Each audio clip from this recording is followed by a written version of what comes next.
to serious threats of cancer and what have you. Presenting submissions before the National Assembly Education Committee following the 2024-2025 budget estimates, it emerged that there lies an underfunding crisis that could derail the implementation of junior secondary school and free education. It is submitted supposed to be. According to the Ministry of Education, to cover all learners in junior secondary schools and issue a capitation of 15,042 shillings to each learner, there lies a budget deficit of 15.449 billion shillings.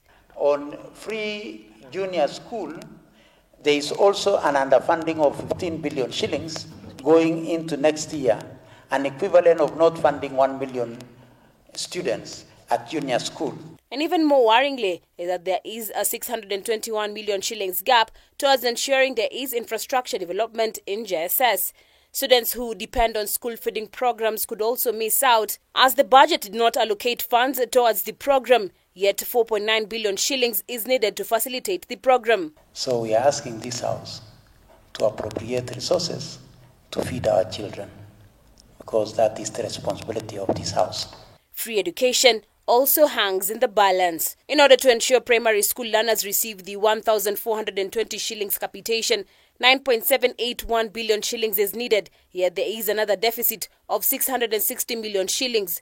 Furthermore, 1,381,100 day secondary learners risk lacking funding for this year's third term if the Ministry of Education is to allocate a full capitation of 22,244 shillings.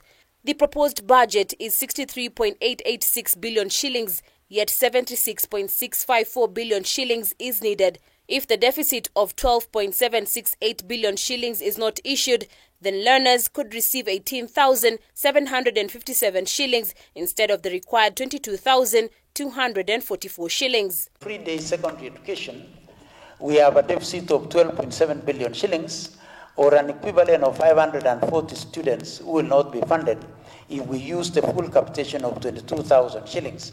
But if we were to utilize the 63.8 billion shillings that has been given to us on all the students who are in our high schools, then we shall be funding at an average of 18,757,000 per child.